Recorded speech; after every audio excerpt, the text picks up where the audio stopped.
정보처리 흥달쌤입니다. 이 정보처리 흥달쌤입니다라는 인사말을 굉장히 오랜만에 써본 것 같아요.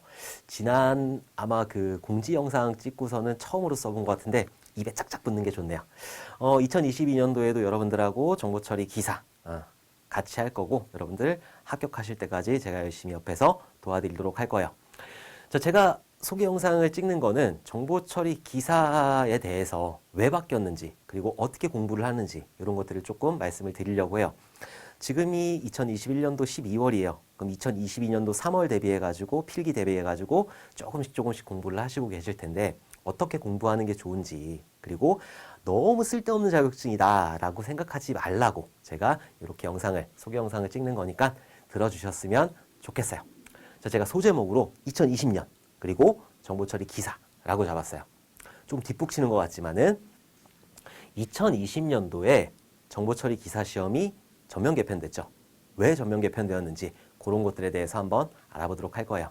자, 먼저 시험 과목 개편된 것들 하나씩 보게 되면은 첫 번째 과목이 소프트웨어 설계, 그 다음이 소프트웨어 개발, 그리고 데이터베이스 구축, 프로그래밍 언어 활용, 그리고 정보 시스템 구축 관리. 이 프로그래밍 언어 활용에는 네트워크, 통신, 네트워크가 있고 그리고 OS, 운영체제가 있는 거죠. 그리고 이 두 과목은 일단 저기 까따삐아로 보내도 돼요. 얘는 약간 개발하고 관련된 내용이에요. 자, 그리고 설계하고 개발하고 정보 시스템 구축 관리. 자, 설계에서는 처음에 계획하고 분석하고 설계하고 이런 내용들이 들어가요. 그리고 나서 이 개발에서는 실제로 구현하고 테스트하고 이런 내용들이 들어가요.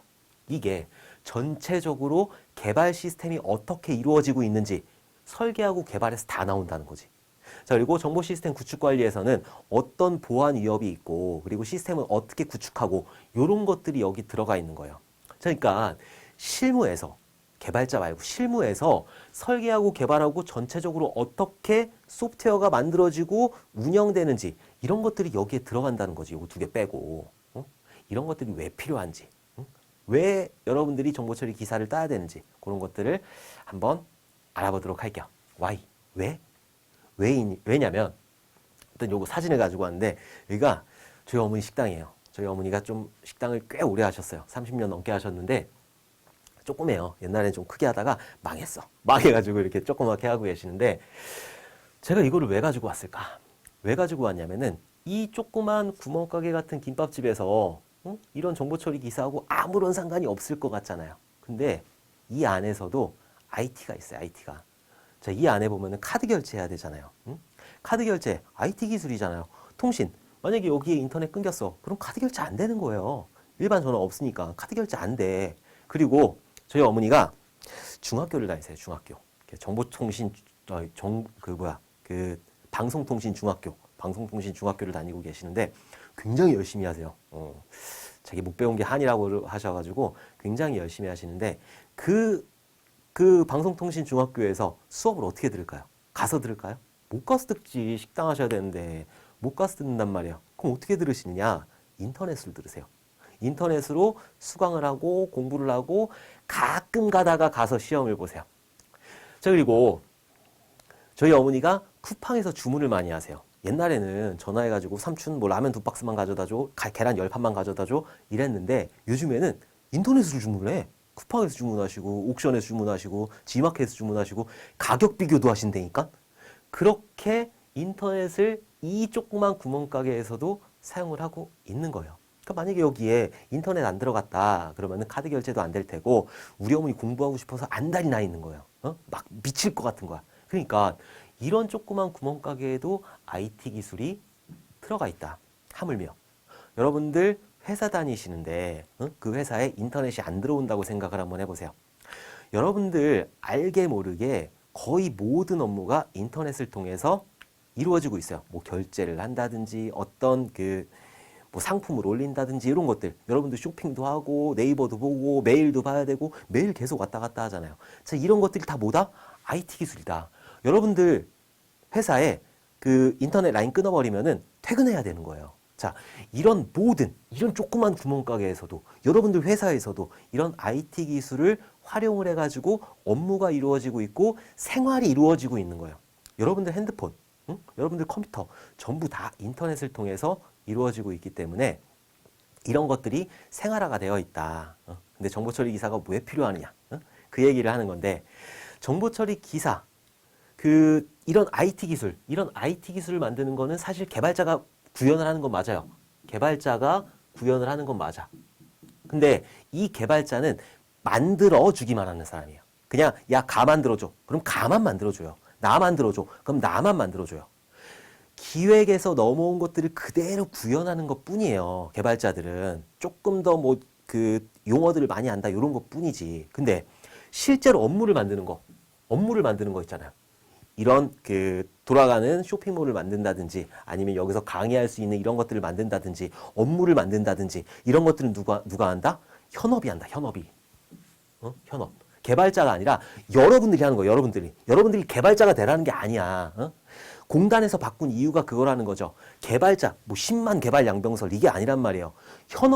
현업에서 있는 사람들도 이런 개발 용어들을 조금 알아야지 개발자하고 협업이 가능하고 조금 더 나은 프로그램이 만들어질 수 있는 거, 조금 더 나은 그런 소프트웨어가 만들어질 수 있다라는 거죠. 그래서 공단에서 바꾸지 않았을까. 물론 제가 공단 사람은 아니기 때문에 정확한 의도는 모르겠지만 아마도 그럴 것 같아요. 지금 우리가 살고 있는 시대가 4차 산업혁명 시대이고 4차 산업시대에서는 이런 IT 기술이 모든 제조업이든 식당이든 모든 여러분들 업무에서 결합이 돼가지고 움직이고 있잖아요. 그렇기 때문에 개발자의 전유물이 아니라는 거죠. 옛날에 전자계산기 일반 같은 경우에는 개발자들만 알면 됐어. 근데 다른 지금 개편된 과목들은 개발자뿐만이 아니라 현업들도 알아야 된다라는 거지. 그래야지 개발자가 좀 얘기를 할 거 아니에요. 개발자들 만나보면 맨날 빵상빵상 그러고 있어. 무슨 얘기하고 있는지 하나도 모르겠어. SVN이 어떻네, 형상관리를 어떻게 해야 되네, 3티어가 어떻네, 별 얘기를 다 하는데 귀 속에 하나도 안 들어오는 거야. 근데 지금 정보 처리를 공부를 한다라고 했을 때는 그런 것들이 어느 정도, 100%는 아니에요. 어느 정도 귀에 들린다라는 거죠. 그러니까 여러분들은 이 현업하고 개발자하고 플러스 조인해가지고 조금 더 나은 그런 소프트웨어를 만들어낼 수 있다. 이게 바로 공단에서 2020년부터 바꾼 목표가 아닐까. 제가 지금 19년차 개발자예요. 19년차 개발자 하면서 1과목, 2과목, 5과목 있잖아요. 거기 있는 용어들을 여태까지도 써왔고 앞으로도 쓸 예정이에요. 그게 확 바뀌지 않으니까. 근데 그런 것들이 완전 빵상 용어거든요. 지금 빵상 용어들인데 여러분들이 그걸 안다라는 거예요. 그렇다는 거는 개발자들하고 조금이라도 협업을 할 수 있다라는 거죠. 그래서 바뀌었어. 그러니까 여러분들은 정보처리 기사 그냥 자격증으로만 보지 마세요. 자격증으로만 보지 마시고 내가 업무를 하는데 필요하겠구나. 내가 생활을 하는데 필요하겠구나. 개발자들이 이렇게 만드는구나. 얘가 빵상 용어를 썼을 때 그 빵상 용어가 뭔지는 조금이라도 알아들을 수 있겠구나. 그게 바로 정보처리이다. 그래서 정보처리 너무 쓸데없는 자격증 아니에요. 사실 예전에 저 정보처리 땄거든요. 그때는 정말 쓸모없는 자격증이었어요. 이것도 뭘 건데? 자격증 따왔어. 그래. 축하해. 잘했어. 그냥 이 정도일 뿐이었어요. 근데 지금은 현업에서 쓰고 있는 내용들이 많다라는 거죠. 내가 지금 쓰고 있는 용어들을 여러분들한테 가르쳐 드리는 거예요. 형상관리가 어떻네, 배포가 어떻네, 이런 것들, CI가 뭐네, DI가 뭐네, 이런 것들을 여러분들하고 같이 공부를 하면서 이렇게 현업에서, 이런 업무에서 어떻게 개발이 되는지 이런 것들을 알아보는 거니까 너무 쓸데없는 자격증이다 생각하지 마셨으면 좋겠다. 오케이? 자, 그럼 어떻게 공부하는지 이제 준비하시는 분들이 있으니까 조금 이른감이 있긴 하지만은 어떻게 공부하는지 한번 알아보도록 할게요. 첫 번째로 중요한 거는 자바 특강하고 C 언어 특강. 얘는 그냥 필요 없어. 무조건 들어야 돼요. 왜냐하면 필기 같은 경우에 5문제에서 6문제 나와요. 얘는 100문제니까 괜찮아. 근데 실기 같은 경우에 5문제에서 6문제가 나와요. 똑같이. 근데 얘는 20문제에서 25문제야. 그럼 20문제에서 5문제 틀려버렸어. 그럼 떨어지겠다라는 거예요. 나머지 거에서 다 맞겠다? 말도 안 되는 거지. 이 정보처리 과목 범위가 얼마나 넓은데. 그렇기 때문에 여러분들은 자바 특강하고 C 언어 특강 꼭 들어주셔야 돼요. 제가 지금 자바 특강은 기본은 다 찍었고 C 언어 특강도 지금 PPT 만들어가지고 계속 촬영을 할 테니까 여러분들 실기 시험까지는 필기까지 모르겠어. 실기 시험까지는 이 자바 특강하고 C 언어 특강 무조건 들으셔가지고 꼭 프로그램이 익숙해지셔야 돼요. 이거는 저랑 강의를 같이 진행을 하시던 안 하시던 그건 아무 상관이 없어. 누구든지 볼 수 있어요. 자바 특강하고 C 언어 특강은. 그러니까 정보 처리를 준비하시는 분들은 자바 특강하고 C 언어 특강은 꼭 진짜 필수예요. 필수. 저 강의 진행하면서 자바하고 시언어 깊이 안 들어갈 거예요. 왜냐? 있으니까 이것만 들어도 충분히 맞출 수 있으니까. 그러니까 여러분들 꼭 들어주셔야 돼요. 누구든 정보 처리 기사를 준비하시는 분들은 무조건 들으셔야 된다. 자, 그 다음에 소프트웨어 구축 과정. 소프트웨어가 어떻게 구축이 되는지 처음에 계획하고 분석하고 설계하고 구현하고 테스트하고 유지 운영까지. 자, 이런 것들이 어떻게 전반적으로 이루어지는지 각각의 어떤 내용들이 있는지 이런 것들 구축 과정을 여러분들이 전반적으로 이해를 해주셨으면 좋겠다. 자, 그리고 쿼리문. C퀄문 그 SQL 아까 데이터베이스에서 나오는 거 데이터베이스도 꼭 기억을 해두셔야 돼요. 실기에서 두세 문제가 나오거든요. 그 두세 문제 맞춰야 될 거 아니에요. 간단한 거 나오니까 C퀄문, 쿼리문도 꼭 학습을 해주셔야 돼요. 자, 그리고 IT 용어들 많이 나오니까 용어들도 여러분들 좀 알아두시면 좋다. 그리고 마지막으로 얘는 진짜 마지막에 해야 돼. 마지막에 처음부터 막 하면 안 돼요.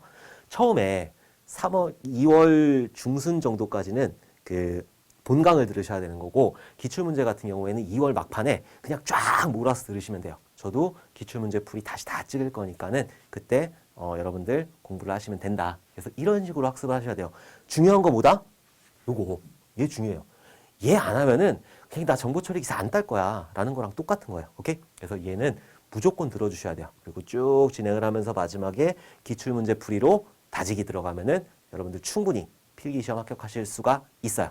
그리고 이런 구축 과정이라든가 그 필기에서 나왔던 개발하고 설계하고 개발하고 정보 시스템 구축 관리까지 이런 용어들을 다 알게 되면은 실기까지 여러분들 한 번에 합격하실 수 있다. 그러니까 정보 처리 기사 너무 쓸데없는 자격증이다. 그냥 달달달달 외워서 따기만 하겠다. 이런 생각하지 마시고 이것 따면은 4차 산업시대에 조금이라도 도움이 될 수 있겠구나. 그런 자격증이구나. 2020년도부터 그렇게 바뀌었구나. 이렇게 생각해서 여러분들 즐겁게 어차피 공부할 거 어차피 정보 처리 기사 따는 거 여러분들 저랑 같이 즐겁게 공부하셨으면 좋겠어요. 오케이?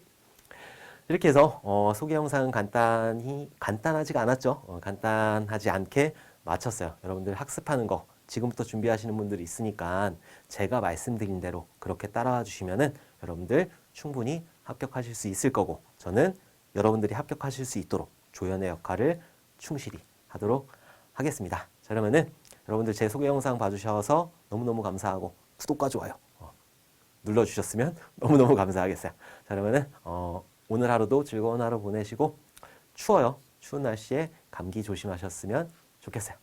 감사합니다.